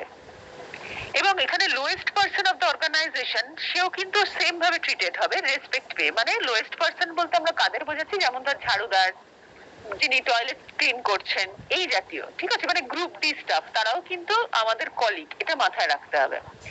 এরপরে কি হচ্ছে, priority of management was to help the employees to do the best job possible, মানে ম্যানেজমেন্ট এই প্রাধান্য দিচ্ছে প্রত্যেককে যে যেটা বেস্ট জব প্রত্যেকটা এমপ্লয়ি যাতে করতে পারে। এবং টু ওয়ে কমিউনিকেশন হবে, যাতে এমপ্লয়িরাও ম্যানেজারদের কিছু বলতে পারে, মানে ম্যানেজমেন্ট ইনস্ট্রাকশন দিয়ে দেবে সেটা নয়, এমপ্লয়িরাও তাদের কিছু জানাতে পারে, এবং এমপ্লয়ি ফিডব্যাক, এমপ্লয়িরা কি বুঝছে তারাও সেটা কিছু ফিডব্যাক দিতে পারে। Many decision as possible were given by the employees, মানে এমপ্লয়িরা বিভিন্ন ডিসিশন নিতে পারে যেখানে তারা included in the settings of company goals, মানে কোম্পানির যা উদ্দেশ্য সেটা রাখার, যখন কি কি উদ্দেশ্য হতে পারে সেটা ডিসাইড করা হচ্ছে, তখন কিন্তু এমপ্লয়িরাও থাকছে সেই ডিসিশনের ক্ষেত্রে। তাদের রেসপন্সিবিলিটি দেওয়া হচ্ছে যে তারা সলিউশন, কোনো প্রবলেম হলে তার সলিউশন তারাও খুঁজতে পারে, শুধু ম্যানেজমেন্ট খুঁজে তাদের উপর চাপিয়ে দেবে এমনটা নয়। এবং কাস্টমারদের সঙ্গে এন্ডিওরিং রিলেশনশিপ থাকছে। এবার হাই হোপ এমপ্লয়ি যারা, তাদের মধ্যে কি থাকছে, তারাও কিন্তু তাদের জবটাকে সেইভাবেই লক্ষ্য করছে এবং তাদের হেল্পিং অ্যাটিটিউড থাকছে অন্যান্য ওয়ার্কার, লোকাল কমিউনিটিসকে, এবং তারাও কিন্তু ফেলো ওয়ার্কারদের সঙ্গে একইভাবে কাজ করছে। তাদের গুড স্পোর্টস থাকছে, যে ফেলো ওয়ার্কার কারোর কোনো প্রবলেম হলে এবং অন্য একজন ভালো কাজ করে রিওয়ার্ড পেলে সে কিন্তু সেখানে ব্লেম করছে না, মানে সে বুঝতে পারছে যে ও কাজটা খুব ভালো করেছে তাই ও রিওয়ার্ডেড হলো, আমি করলে আমিও হব। ক্লিয়ার ওয়ার্ক গোল, সেটা ক্লিয়ার করা। Multiple routes to desire goals, মানে একটা গোলকে আমি রিচ করতে গেলে তার মধ্যে ডিফারেন্ট রুট হতে পারে, যে আমি একটা গোল পেতে গেলে আমি কি কি পথে সেখানটা রিচ করতে পারি, সেগুলো তারা নিজেরা ভাবনা চিন্তা করতে পারবে, নিজেদেরকে মোটিভেট করবে এবং এনার্জাইজড হয়ে তারা ডিফিকাল্ট সার্কামস্ট্যান্সকে বা ডিফারেন্ট সার্কামস্ট্যান্সকে তারা হ্যান্ডেল করতে শিখবে। তাহলে এই যে হোপকে আমরা কাজের ক্ষেত্রে একত্রিত ভাবে রাখছি, যেটা আমরা হাই হোপ কোম্পানিজের কিছু ক্যারেক্টারিস্টিক্স দেখলাম আর এমপ্লয়িদেরও কিছু ক্যারেক্টারিস্টিক্স দেখলাম, যেটা আমরা এইগুলো একত্রিত থাকলে মানে আমরা এটা একটা আইডিয়াল সেটআপ, যেটাকে আমরা পজিটিভ সাইকোলজিতে দেখছি। মানে এরকম যদি হয় তাহলে সেখানে আমাদের কাজ করতে ভালো লাগবে এবং সেখানে কোনো রকম আমরা বলতে পারবো না যেখানে কোনো রকম মানে কারোকে পার্শালিটি করে কিছু দেওয়া হচ্ছে, সেই রকম নয়। মানে প্রত্যেকে আমরা বেনিফিটেড হতে হতে যাচ্ছি, মানে খুব ভালো লাগা যে আমি কাজটা করেছি, আমার হয়েছে, আরেকজন খুব ভালো কাজ করেছে, আমরা সবাই চাই সেও বেনিফিটেড হোক। তাহলে এইরকম একটা এনভায়রনমেন্টে কাজ করা, এইটাকে আমরা পজিটিভ সাইকোলজির মধ্যে ওই জন্য রাখা হয়েছে যে আমরা এই জায়গাটাতে রিচ করতে পারি। এবার এখানে কি হচ্ছে, কি কনসিকোয়েন্স হচ্ছে, employee in a low hope situation, যদি লো হোপে থাকা হয় তাহলে তাদের লো মোটিভেশন তৈরি হচ্ছে, তাদের মধ্যে কিন্তু ওই লো কোয়ালিটি আউটপুট হচ্ছে, তাদের মধ্যে মরালটা লো হচ্ছে, ডিসরেসপেক্টফুলনেস তৈরি হচ্ছে। তার মানে হাই হোপটার জায়গায় যদি লো হোপ এনভায়রনমেন্টে কাজ করা হয় তাহলে কিন্তু তারা কাজটাকে এনজয় করে করতে পারবে না এবং তাদের মরাল, রেসপেক্ট, এই সব জায়গাগুলোকে কিন্তু, এবং তাদের লো কোয়ালিটি আউটপুট, তারা ডিমোটিভেটেড থাকছে, এইরকম একটা এনভায়রনমেন্টে তারা কাজ করবে, যেটা আমরা কখনোই চাইবো না। তাহলে ওয়ার্ক এনভায়রনমেন্টে পজিটিভিটি আনতে গেলে আমাদের এই জায়গাগুলোকে লক্ষ্য রাখতে হবে। তাহলে আমরা মোটামুটি ভাবে দেখতে পাবো যারা হাই হোপার বা হাই হোপ অর্গানাইজেশন তারা সবসময়ই বেশি মানে কি বলবো, মানে প্রোডাক্টিভ হবে। এর পরবর্তী আমরা যেটাকে বলছি যে এবার একটা ডার্ক সাইড রয়েছে, এই যে আমরা কাজের জায়গাটাকে দেখছি, ওয়ার্কাহলিক যাদেরকে আমরা বলছি, মানে তারা নেশাগ্রস্ত কাজে, অবসেসড বাই দেয়ার ওয়ার্ক, এবং সেখানে তাদের কি হচ্ছে, তারা কিন্তু আর ফ্যামিলি, ফ্রেন্ডস, এই জায়গাটা তাদের রেসপন্সিবিলিটি রাখতে পারছে না। তাহলে এইটা কিন্তু ওয়ার্কাহলিক যারা, তাদের কিন্তু এটা একটা প্রবলেম, তারা কিন্তু ডেইলি লাইফে ব্যালেন্স রাখতে পারে না, সুতরাং এইটা একটা প্রবলেম তাদের জন্য। নেক্সট হচ্ছে কি, একটা বার্ন আউট হতে পারে। সেটা কিরকম, যেমন যদি এরকম দেখা যায় যে parents working long and hard and have adopted their workaholic approach for yourself, তাহলে যদি আমরা এরকম দেখি যে আমাদের বাবা মারা এরকম ভাবে কাজে ইনভলভ, ঠিক আছে, তাহলে তার জন্য কি হচ্ছে, একটা বাচ্চাদের বার্ন আউট হচ্ছে, তারা তাদের বাড়ির লোককে পাচ্ছে না, অ্যাজ ওয়েল অ্যাজ যেমন আমরা বললাম যে সেও কিন্তু, একটা ব্যক্তিও কিন্তু সে তার বাড়ির প্রতি ডিউটি করতে পারছে না। তাহলে এই জায়গাটাকে আমাদের দেখতে হচ্ছে যে আমরা হাই লেভেল অফ এনার্জি এমপ্লয়িরা যদি দিয়ে দিচ্ছে তাহলে কিন্তু প্রচুর সময়, প্রচুর এনার্জি তারা অলরেডি ড্রেইনড করে বাড়ি ফিরছে, এবং যেখানে তাদের ওয়ার্ক গোলটা বা বসের বা ওই এনভায়রনমেন্টটা ঠিকঠাক, কিন্তু তাদের সোশ্যাল লাইফটা কিন্তু টোটালি এক্সস্টেড। এবং তারা, একটা মানুষের তো ক্যাপাসিটি বলে একটা বিষয় থাকে, যেমন যদি আমাদেরকে বলা হয় সারা দিন সারা বছর একইভাবে কাজ করতে, আমরা পারবো না, তাহলে প্রত্যেকেরই ব্রেক নেওয়া দরকার। পার্সোনাল লাইফ, এই 24 ঘন্টার মধ্যে আমাদের বেশ কিছুটা সময় কাজ ছেড়ে পার্সোনাল লাইফ লিড করা দরকার। হ্যাঁ, তাহলে সেইটা কিন্তু যদি না হয় তাহলে কিন্তু আমরা পরের দিনে নিজেদের কাজটাও ঠিকভাবে করতে পারবো না। সুতরাং এই বার্ন আউটটাকে রিডিউস করা, মানে একটা সময়ের পর আমার সময়টা পুরোপুরি আমার ব্যক্তিগত, এই যে কাট অফটা এটার ভীষণ প্রয়োজন। তো সেই জায়গাগুলোকে আমাদের দেখা, যে কারণে বার্ন আউটটাকে রিডিউস করা, এই জেনারেল প্রবলেম গুলোর সঙ্গে কোপ করা, এবং প্রত্যেকটা ব্যক্তির প্রয়োজন মেডিটেট করা। ঠিক আছে, যেমন ধর আমি বলছি, ধর আমার একটা টাইমের পরে যদি আমাকে সারাক্ষণ কাজ করতে হয়, তাহলে আমি আমার physical exercise, meditation, proper nutrition, proper slip বা প্রপার সোশ্যাল লাইফ, এগুলোকে যদি আমি হ্যাম্পার করতে থাকি, তাহলে কিন্তু অলরেডি দেখা যাচ্ছে যে আমরা কিন্তু আলটিমেটলি কাজের জায়গাটাতে গিয়ে আমরা ইরিটেটেড হতে থাকবো, যতই পজিটিভ এনভায়রনমেন্ট পাই। আরেকটা কি জিনিস হচ্ছে সিরিয়াস ম্যাটার, সেটা হচ্ছে সাইকোলজিক্যালি এবং ফিজিক্যালি, সেটা হচ্ছে আনএমপ্লয়মেন্ট। এটা যেমন একটা সমস্যার জায়গা, একটা ইকোনমিক সার্কামস্ট্যান্স, এবং তার সাথে সাথে কাজ চলে যাওয়াটা, হ্যাঁ, মানে ছাঁটাই করা বা এই জাতীয় কিছু জিনিস, যেটা কিন্তু আমাদের মধ্যে একটা ইকোনমিক সার্কামস্ট্যান্স এবং আমাদের প্রোগ্রেশন, সোশ্যাল স্ট্যাটাস, মানে হট করে চাকরি চলে গেছে, আমি পাড়ায় কি বলবো, এই যে সমস্যাগুলো, ডিসরাপ্টেড ইন্টারপার্সোনাল রিলেশনশিপ, বাড়ির লোকও সেটা হয়তো ভাবছে যে আমরা এবারে খাবো কি, বা এতটা ইনকাম হঠাৎ করে কমে গেছে, চাকরি চলে গেছে, সেখানে কিছু রিস্কি বিহেভিয়ার করা, হ্যাঁ, এবং তার ওয়েলবিং নষ্ট হওয়া, সে ডিপ্রেশনে চলে যাওয়া, ফিজিক্যাল ইলনেস তৈরি হওয়া, এগুলো কিন্তু আমরা দেখতে পাই। এগুলো আমাদের জবের সাথে রিলেটেড। এছাড়া আমরা জবটাকে কি করে বেটার করতে পারি, এমপ্লয়ীদের মধ্যে অনেক বেশি ক্ষমতা তাদের হাতে, যেটা তারা করতে পারে সেই পর্যন্ত তাদেরকে দেওয়া, তাদের জবে কিছু কিছু চেঞ্জ করা। যেমন একজন একটা কাজে মাস্টারি হয়ে গেল, তখন তাকে কি করা হয়, তখন তাকে ইনক্রিমেন্ট দেওয়া হচ্ছে বা তাকে পরবর্তী পদমর্যাদায় দেওয়া হচ্ছে। তাহলে তখন সেটা তার একটা ভালো লাগার জায়গা, যে এইটা থেকে আমার কাজটা পরিবর্তিত হলো, আমি এতদিন রয়েছি, সুতরাং আমার এখন মাস্টারি এসে গেছে, আমি এইটা করতে পারবো। তার সাথে কি হচ্ছে, তাকে ফ্রিকোয়েন্ট কিছু কিছু সময় পর তাকে লঙ্গার টাইমে ভ্যাকেশনে যেতে দেওয়া, যে তুমি ছুটি নাও, ঘুরে এসো, ফ্যামিলির সঙ্গে টাইম কাটাও, ঠিক আছে। তার সঙ্গে কিছু কিছু জায়গা যাদের প্রচন্ড ওয়ার্কলোড রয়েছে, তাদেরকে কোম্পানি থেকে গাড়ি দেওয়া, তাদের কিছু ফেসিলিটিস দেওয়া, যে কারণে আমরা বলছি রিটায়ারমেন্ট কিছু বেনিফিট দেওয়া, যাতে তার এই বর্তমান চিন্তাটা ধর না থাকে। ধর 60-এর পরে সে কি ফেসিলিটি পাচ্ছে সেটা সে কনফার্ম জানে, সেটা যদি সে না জানে, তার এখন থেকে একটা টেনশন কাজ করবে। তাহলে সেগুলো না করে তাকে পরিষ্কারভাবে সেটা জানানো, যে তুমি এই সিকিউরিটি আফটার 60 পাচ্ছ। তাহলে একটা মানুষকে দিয়ে আমরা যখন কাজ করাচ্ছি, তখন আমরা সবসময় তাকে যদি ওভার ইউজ করি, ঠিক আছে, সারাদিন তাকে নিচ্ছি, তার সোশ্যাল লাইফ কেড়ে নিচ্ছি, তাকে কন্টিনিউয়াসলি তার সঙ্গে ইন্টারাক্ট করছি, তাহলে অ্যাকচুয়ালি তার থেকে প্রোডাক্টিভিটিটা কমতে শুরু করে। তাহলে ফ্লেক্সিবল ওয়ার্ক শিডিউল দেওয়া, যেমন আইবিএম করে এখন, যে যদি কারোর মনে হয় যে আমি আজকে নাইট শিফট করব, কিংবা আমি আজকে অনলাইনে কাজ করব, তাকে সেই সুযোগটা দিয়ে দেওয়া। কারণ সেই ব্যক্তি কাজটা করছে, সে যদি বুঝে মনে করে যে আমি এই সময় এইভাবে কাজটা করলে সেটা কোম্পানিও বেনিফিটেড হবে, তাহলে তাকে সেটা দেওয়া। যেমন ধর আমরা বলছি যে ধর আমরা চাইছি যে ঠিক আছে, আমার কাজের সময় পরবর্তী সময়টা আমি কাট অফ চাইছি, কারণ না হলে আমি পরের দিনের কাজটা করতে পারছি না, তাহলে সেই কাট অফটা করতে সুযোগ দেওয়া। তাহলে এই যে good guide for improving your work situation is two consider, তাহলে আমরা কিভাবে করতে পারি, ভ্যারাইটি অফ ডিউটি দেখাতে পারি, safe working environment, sufficient income, sense of purpose, personal happiness, satisfaction, positive engagement. এখানে পজিটিভ এনগেজমেন্ট মানে আমার কাজটার পজিটিভিটি দেখা, অ্যাজ ওয়েল অ্যাজ এনভায়রনমেন্টটা ভালো রাখা, সেখান থেকে ঠিকঠাক ইনকাম করা, সবটাই। Personal happiness, satisfaction. এবার ধর এই পার্সোনাল হ্যাপিনেসটা নষ্ট হয়ে যায় অনেক সময় যখন আমরা ওভার ইউজ হতে থাকি। Positive engagement, sense that you are performing well and meeting the goals, এবং আমাদের জানতে হবে যে আমরা যে কাজটা করছি ভালো করছি। কম্পেনিয়নশিপ অ্যান্ড ফ্রেন্ডশিপ, এনভায়রনমেন্টটা ফ্রেন্ডলি হচ্ছে। যেমন আমি একটা কথা বলি, সেটা হচ্ছে যে আমাদের একটি খুব ভালো স্টুডেন্ট, সে একবার আমাকে একটা কথা বলেছিল যে ম্যাম, এত পরীক্ষা হচ্ছে, আমার খুব ইচ্ছে করে একাধিক বই একটা বিষয়ে পড়তে, কিন্তু আমি সেই সময়টা পাচ্ছি না। সুতরাং সে যে ইন্টারেস্টেড, সে যে সময়টা, বা ধর আমরাও যে সময়টা আরো সময় পেলে ভালো হয়, সেই জায়গায় আমরাও শর্ট করছি।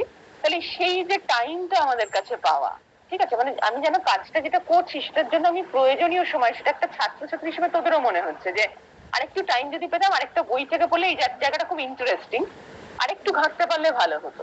সে হয়তো কি করছে, আফটার এক্সাম সেই জায়গাটাকে একটু সময় বার করে পড়ার চেষ্টা করছে। তাহলে এগুলো। আরেকটা জায়গা হচ্ছে আমরা কখন চাকরি চেঞ্জ করছি, হ্যাঁ, তাহলে অনেক ক্ষেত্রে দেখা যায় যে আমরা যেটা ভোকেশনাল বা ইন্টারেস্ট টেস্ট করে নিই, যেখানে আমাদের ইন্টারেস্ট গুলোকে দেওয়া হচ্ছে যে কোন জবে কে বেটার করতে পারে, সেটা দেখে নিয়ে গেলে তাহলে আর ড্রপ আউটটা বেশি হয় না। এইটা একটা, যে আমার ক্ষেত্রে কোন চাকরিটা অ্যাপ্রোপ্রিয়েট হবে, এবং সেখানে কিছু ইনফরমেশন নেওয়া, কেরিয়ার কাউন্সেলিং করানো, বা তার আগে থেকে আমাদের অ্যাপ্রোপ্রিয়েট এডুকেশন নেওয়া। যেমন এমন কারণ ধর তোদের মনে হতে পারে যে ঢুকে গেছি, সাইকোলজিটা আর ভালো লাগছে না, আমার জন্য অন্য সাবজেক্ট হলেই ভালো ছিল। তো সেই ফিলিংটা যেন তৈরি না হয় কাজের ক্ষেত্রে গিয়ে, বা আমি এমন একটা কিছু পড়লাম সেইটা দিয়ে আমার চাকরি পেতে হবে বলে পড়েছি, কিন্তু ঢুকে গিয়ে আমার ভালো লাগছে না, তখন ড্রপ আউট হয়। এগুলো আমরা কিন্তু দেখতে পাই সোশ্যাল লাইফে, মানে চারপাশে সোসাইটিতে দেখা যায়।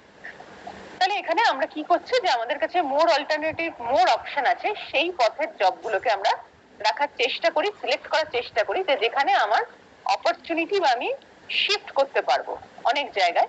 এবং সেলিগম্যান বলছেন যে আমাদের কাজ থাকাটা, যে কলিং যে জিনিসটা, মানে আমি একটা কাজ করছি, সেটা আমাকে কাজটা ডাকছে, মানে সেই কাজটাই আমি করতে চাইছি, এইটা যেটা, তাহলে এই কলিং জিনিসটা ওয়ার্কের ক্ষেত্রে কন্ট্রিবিউট করছে গ্রেটার গুড, মানে অনেক ভালো লার্জার একটা কনসেপ্ট, যেখানে একটা এন্টায়ারলি অ্যাপ্রোপ্রিয়েট একজনের কাছে।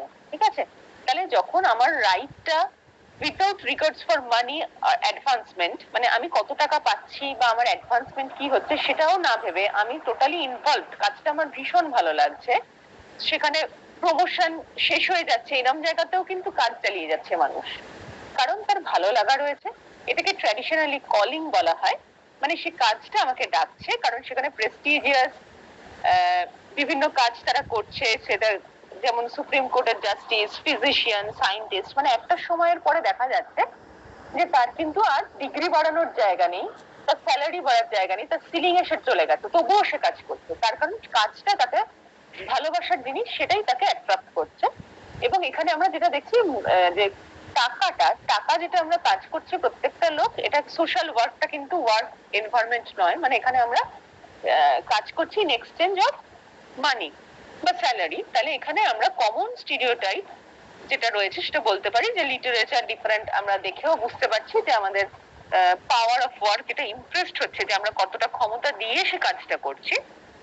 এবং এই সার্চটা যদি আমরা করি, এই সম্পূর্ণ জিনিসটাকে, যে আনএমপ্লয়মেন্ট, এমপ্লয়মেন্ট, কতটা আমরা স্যাটিসফাইড, এই সবটা, এই টোটাল ওয়ার্ক রিলেটেড জিনিসটা, এবং গেইনফুল এমপ্লয়মেন্ট, হাই হোপ বস, এই সব কিছুকে একত্রিত করে আমরা দেখতে পাচ্ছি যে ওয়ার্ক রিলেটেড গোলস, যে একটা কাজের উদ্দেশ্যটা কি, কেন একটা কোম্পানি কাজগুলো করাচ্ছে আমাদের দিয়ে, তো সেইটা আমরা দেখতে পাই বেসিক্যালি একটা পজিটিভ এনভায়রনমেন্টের পার্সপেক্টিভে। তার মানে আমরা যেটা দেখলাম সম্পূর্ণ জিনিসটাই কিন্তু আমরা বলতে পারছি যেটা একটা পজিটিভ, মানে এটা একটা আমরা বললাম হাইপোথেটিক্যাল, যে এগুলো সব হলে ভালো হয়। তাহলে এই জায়গাটাতে আমাদের রিচ করতে হবে নিজেদেরকে ফর বেটারমেন্ট এবং পজিটিভ, তাহলে আমরা সবাই হেলদি ওয়েতে কাজ করব, কিন্তু এতটাও ইনভলভ হয়ে যাব না যে আমি 24 ঘন্টা সেখানে ওয়ার্কাহলিক হয়ে গিয়ে আমার সোশ্যাল রেসপন্সিবিলিটিকে আমি কি বলবো, মানে ইগনোর করছি, এবং যার গিল্ট ফিল আমার মধ্যে কন্টিনিউয়াসলি কাজ করছে, যার ফল গিয়ে পড়ছে গিয়ে আমার কাজের জগতে, এবং সেখানে আমি পারফেক্টলি কাজ করতে পারছি না, আমার টোটাল একটা গিল্ট ফিল তৈরি হচ্ছে, এই জায়গায় আমরা আবার রিচ করবো না, সেটাও কিন্তু পজিটিভিটি বলছে। তাহলে আমি ওয়ার্কটা আজকে বললাম, পরের দিন এডুকেশনটা বলবো। তোরা জানিস এখন সেমেস্টার 2 এর পরীক্ষা চলছে, ঠিক আছে, সুতরাং ক্লাসরুম গুলো কবে কখন কোনটা পাওয়া যাবে খুব শিওর নই আমরা, তো যেই কারণেই হয়তো সেমেস্টার 5 আরো কদিন পরে অফলাইন ক্লাস শুরু করা হবে বা এরকম একটা কিছু, তো সেই জন্য আমরা যতটা সম্ভব একটু এগিয়ে রাখার চেষ্টা করছি, মানে আমি তো ইন দ্য মিন টাইম যে কদিন সেম 2 এর জন্য রুম অ্যাভেলেবেল না হচ্ছে বা কিছু, সেই কদিন আমি অনলাইনে 2-1টা ক্লাস নিয়ে নেবো আর কি, যাতে সিলেবাসটা এগিয়ে যায়, তোদেরও একটুখানি জিনিসটা বুঝতে সুবিধা হবে বা এগিয়ে থাকবি, কারণ আবার পুজোর সামনে পুজো টুজোর ব্যাপার আছে, তখন হয়তো ক্লাস তো হবে না, তো সেই জন্য একটুখানি এগিয়ে রাখছি। ঠিক আছে, আমি আজকে একটু লেট জানিয়েছি, একটু অ্যাওয়্যার থাকবে, মোটামুটি ভাবে চেষ্টা করবো অন্তত একটা ইউনিটও যদি আমি অনলাইনে এগিয়ে রাখতে পারি, তাহলে খোলার পর, কারণ পিসিআরএস টা একটু বড় প্র্যাকটিক্যাল, জানিস হয়তো তোরা সবাই, তো পিসিআরএস এর কাজগুলো আমি পুজোর ছুটির আগে দিয়ে রেখে দেবো, যাতে ছুটিটায় তোরা ওটা লেখালেখি সবই সিনিয়রদের রেডি করা জিনিস আছে, মোটামুটি ভাবে যাতে খাতা ফাতা রেডি করে ছুটির পরে সাইন করে নিতে পারিস, কারণ খুব তাড়াতাড়ি তো দেখতে পাস এখন, আর আমাদের কলেজের ন্যাকও রয়েছে, যে কারণে আমি কিছুটা সিলেবাস এগোনোর জন্য ব্যস্ত আছি, কারণ ন্যাকের কাজে ঢুকে গেলে আমরা একটুখানি মানে বুঝতে পারছি ওদিকে একটা প্রেশার আসবে কাজের, তো সুতরাং যতটা এগিয়ে রাখা যায় আমি অনলাইনে করিয়ে দেবো। ঠিক আছে, আর এটা পড়ছিস, আর কারোর কিছু বক্তব্য আছে এই মুহূর্তে? ম্যাম গ্যালপ অর্গানাইজেশনটা আরেকবার বলবেন। গ্যালপ অর্গানাইজেশনটা মানে গ্যালপ যে প্যাটার্নটা, সেটা হচ্ছে কি বলতো, মানে আমি একটা কাজের জন্য স্টপ করে দাঁড়িয়ে দাঁড়িয়ে একজনের পেছনে ধর শিখিয়ে যাচ্ছি, সেটা করছি না, তাতে স্পেশালাইজেশন যে বা যাকে অল্প শিখে সেই কাজটা করা যায়। ফর এক্সাম্পল ধর একটা কোম্পানিতে 5 জন লোক রয়েছে, এক্সাম্পল হিসেবে বলছি, অনেক লোক থাকে কিন্তু 5 জন লোক রয়েছে। একটা নতুন ইনস্ট্রুমেন্ট এলো বা মেশিন এলো, আমি দেখছি ওই ইনস্ট্রুমেন্টের জন্য সারাতে গেলে এই 5 জনকে শেখাতে গেলে এই 5 জনকে আমার যতটা এফোর্ট দিতে হবে, তখন বেসিক যে কাজটা চলছিল সেটা বসে গেল। তার মানে তখন আমি এমন একজন এক্সপার্ট ওই মেশিনটা জানে সেরকম একজন লোক নেব, কিংবা আউটসোর্সিং করব, কোম্পানিতে না নিলেও সেই ব্যক্তি এসে কাজটা করে দিয়ে বেরিয়ে যাবে, এবং সাইমালটেনিয়াসলি হয়তো খুব অল্প সময় করে যে 5 জন আছে তাদেরকে শেখাবে, কিংবা আমি একটা লোক নেব। মানে আমি এদের উপরেই চাপিয়ে সেটাকে মানে গুছিয়ে এগোতে হবে, মানে এইভাবে তাদের উপরে চালিয়ে কোম্পানির প্রোডাক্টিভিটিকে বসাবো না। বোঝাতে পেরেছি? মানে ধর কোন একটা নতুন আপগ্রেডেশন হলো, সেই আপগ্রেডেশনটা ধর এমন একটা যন্ত্র এলো, ইনস্ট্রুমেন্ট এলো যেটা আমরা কেউ জানি না, তাহলে সেই যন্ত্রটা চালাতে পারে এরকম একজন লোককে কিছুদিনের জন্য অ্যাপয়েন্ট করে সেই যন্ত্রটা চালানো আমরা শিখে নিতে পারি, এই কাজটা সে কিছুদিনের জন্য করে দিতে পারে। ঠিক আছে? তাহলে এইভাবে কাজটা করা। বোঝাতে পারলাম? হ্যাঁ ম্যাম। যেমন ধর আরেকটা উদাহরণ দিই, যেমন ধর এখন তোরা জানিস হয়তো এনইপি তে যারা পড়ছে ওদের সেমিস্টার 2 তে স্পেশাল পেপারটা আর্টিফিশিয়াল ইন্টেলিজেন্স থাকছে, এসএসসি পেপারটা। এবার ধর আমরা পড়ে বা ডিজিটাল এম্পাওয়ারমেন্ট পড়াতে পারতাম, তাতে কি হতো, সাইকোলজি ক্লাসগুলোতে হ্যাম্পার্ড হতে থাকতো। ঠিক আছে? তাহলে কি করছে, সমস্ত কলেজ অর্গানাইজ করছে যে এটা এআইটা কম্পিউটার সায়েন্স ডিপার্টমেন্টে, তাহলে তারা এটাকে করে দিচ্ছে। মানে ওদের জিনিসটাতে কি হলো, স্পিড আপ হয়ে গেল। এবার যদি আমরা এটা শিখতে ক্লাস করতে চলে যাই, তাহলে কি হচ্ছে, সাইকোলজির জায়গাটা বসে যাচ্ছে। তাহলে আমরা আইদার আউটসোর্সিং করে কারুকে এনে করতে পারি, কিংবা আমাদের মধ্যে যারা এটাতে স্পেশালাইজ তারা জিনিসটাকে টেক ওভার করতে পারে। তাহলে কি হচ্ছে, স্পেসটা নষ্ট হচ্ছে না, কাজে প্রোডাক্টিভিটিটা বেড়ে যাচ্ছে। বুঝাতে পারলাম? হ্যাঁ ম্যাম। ঠিক আছে, তাহলে এটা একটুখানি পড়বি। আর আমি তো বলেই দিলাম যে যত অ্যাজ আর্লি অ্যাজ পসিবল আমি কলেজে গিয়ে, কলেজ থেকেও আজকে তো আমি বাড়িতে আছি বলে নিয়ে নিলাম, কলেজে গিয়েও আমি অনলাইন নিতে পারি, একটু হোয়াটসঅ্যাপটা ফলো করবি। কারণ বুঝতেই পারছিস যে ন্যাক আমাদের সম্ভবত পুজোর ছুটির ওই সময়টা বা পরে নভেম্বর ডিসেম্বরে, সুতরাং একদম তোদের ইন্টারনাল ঢুকে যায় সেই সময়টায়। সেই জন্য আমি ক্লাসটা স্টার্ট করলাম। নিজেরাও কিন্তু পড়াটা সঙ্গে সঙ্গে সাইমালটেনিয়াসলি পড়তে থাকবি, নাহলে অফ ডেতে আমরাও শুরু করতাম না। ঠিক আছে? আর অফলাইন ক্লাস যখনই হবে তখন তো সময় এখন আর পাশের ক্লাস থাকছে না, সুতরাং সারাদিন সময় মাথায় নিয়েই আসবি। আর যতটা এগোনো থাকছে এগুলো রেডি যেন হয়ে যায়, কারণ সিলেবাস কিন্তু আর প্রায়োরিটাইজড হবে না থিওরিতে, গতবার হয়নি। সুতরাং এবার আর বলার অপেক্ষা না রেখেই আমি জানিয়ে দিলাম যে গতবার সেম 6 কিন্তু পুরোটা পড়ে গেছে। আর পিপিটি আমরা শেয়ার করে দেবো। ঠিক আছে? ঠিক আছে, তাহলে লিভ করছি। আজকের অ্যাটেন্ডেন্সটার একটু স্ক্রিনশট তুলে রাখিস, একজনকেও তুলে রাখ, তারপরে আমি লিভ করব। আমার মনে হয় অনুষ্কা তুলছিস, অনুষ্কারই বা লিঙ্ক দিচ্ছিস, সেটাই করা ভালো। আর রোজ নতুন লিঙ্ক দেওয়ার দরকার নেই অনুষ্কা, এই লিঙ্কটাতেই কাজ চলে যায়। ঠিক আছে? টাইমে আমিও এটাতেই জয়েন করে নেবো, বাকিরাও এটাতেই জয়েন করে নিস, শুধু স্ক্রিনশট গুলো তুলে রেখে দিস ডেট ওয়াইজ।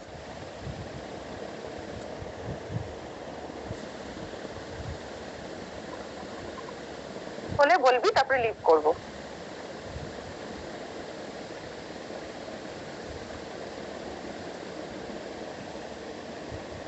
কারণ তোদের ব্যাচে তো অ্যাটেন্ডেন্সের মার্কস আছে।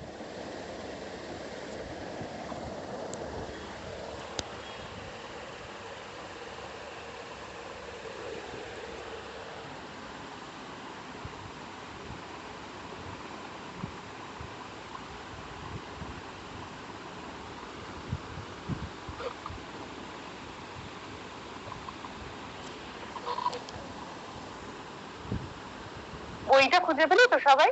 স্নাইডার লোপেজের দেওয়া আছে, একটু দেখে নিস, ওটা প্রিন্ট আউট নিয়ে নিবে, ওই 4টে চ্যাপ্টারকে খুব ভালো করে দেওয়া আছে স্নাইডার লোপেজে।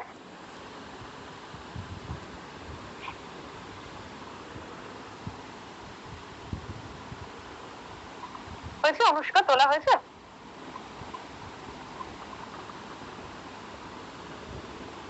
অনুষ্কা কি শুনতে পাচ্ছিস?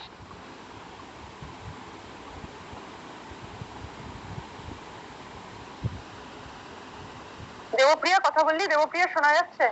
হ্যাঁ ম্যাম, শোনা যাচ্ছে। তাহলে তুই একটুখানি তুলে রাখ স্ক্রিনশটটা। ঠিক আছে ম্যাম, তুলে নিয়েছি। হ্যাঁ ঠিক আছে, তাহলে লিভ করলাম। হ্যাঁ হ্যাঁ ma'am, thank you ma'am. Hmm.